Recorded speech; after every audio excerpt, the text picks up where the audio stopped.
Moikka! Moikka moi! Tänään kun te näette, niin meillä sattui tämmönen pieni haaveri täällä. Että tosiaan meillä tuli pieni riita ja sit mä heitin ton tölkin pelan naamaa ja se upposi sinne vähän pahemmanpäiväisesti. Pahemmanpäiväisesti. Nimenomaan. Jos sä haluat nähdä, miten me saatiin tää aikaiseksi, niin tervetuloa katsomaan meidän video. Let's start!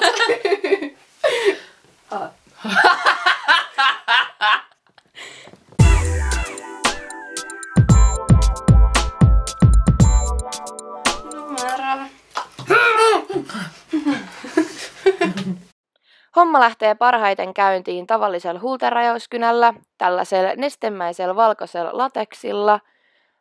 Sitten käytetään punaista tekoverta, ylläri punaista verta ja kans tämmöistä punaista verenväristä maskeerausväriä ja ihan basic meikkivoide, kaikki käy. Mä näytän sillä semmoiselle lenkille. Ihan sepä oot. Okei, no niin.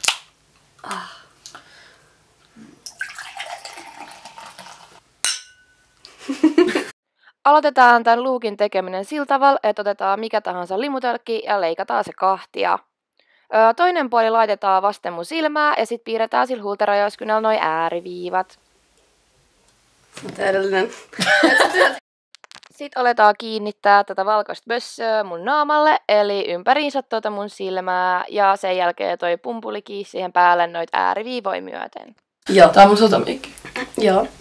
Tosiaan Still not feeling good.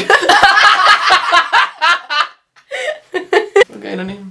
Älä itke, rakas lapsi. Tota lateksia lisätään lisää, laitetaan sitä tohon pumpulin päälle niin, että se saadaan semmonen liimapinta. Ja sitten tommosella millä tahansa meikkisiveltimen toisella päädyllä, niin töpötellään se tasaisemmaksi ja lähemmäksi kiinni omaa ihoa.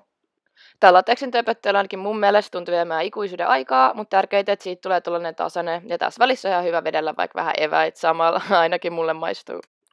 Sitä sitten tasotellaan ja lisätään vähän tätä mälliä lisää, tasotellaan vähän lisää, juodaan hörppyy välissä ja sitten vähän tasotellaan lisää. Tölkille tosiaan valittiin paikka jo ihan luukin alussa, eli nyt vaan lateksilla liimataan se kiinni tohon mun naamaan. Ja jotta me ei oltaisi jouduttu venää 100 vuotta, että toi koko lateksi mössökerros tosta kuivuu, niin me haettiin mun äidin kaapista fööni ja sen avulla me saatiin toi kuivumaan huomattavasti nopeammin, eli siitä oli kyllä tosi iso apu. Oi.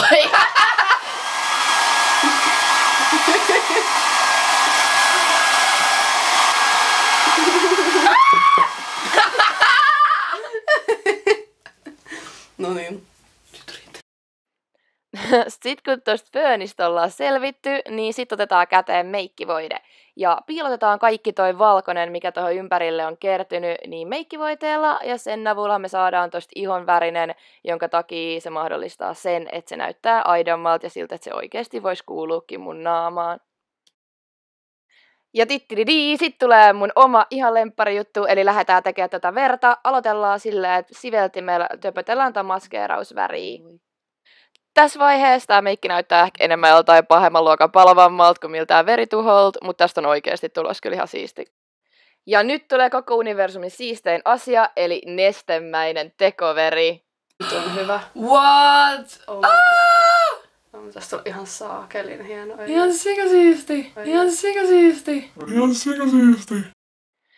Vielä päätettiin vaan lisää tätä tekoverta, koska toi oikeasti näyttää sikasiistiltä. Ja mitä enemmän sitä laittoi niin yhteen kohtaan, niin sitä semmosia tummempia kohtia tuli. Eli se näyttää hyvältä, kun se veri ei ole kaikkialta niin saman väristä. Että silleen töpötellen pikkuhiljaa eri paikkoihin, niin siitä tuli kyllä oikeasti yllättävän hieno.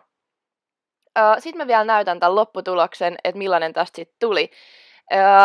Rehellisesti ei voi kyllä muut sanoa, että aika niinku syöpyneen näköistä. Musta toi näyttää niinku suhteellisen kivuliaalta, mutta oikeasti aika yksinkertainen juttu oli, eikä tää niinku ihan hirveästi loppujen lopuksi aikaa kuitenkaan vienyt eikä mitään. Ja oikeasti näyttää aika hienolta, siis mun mielestä ihan suhteellisen onnistunut. Hei, kato mua. Miksi se huomaa? Se pelkää mua. Eikö mä näytä pelottavaa? Sucker doesn't give a fuck.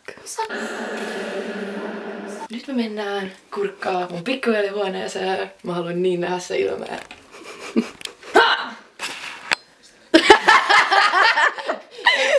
Kiinnostaa.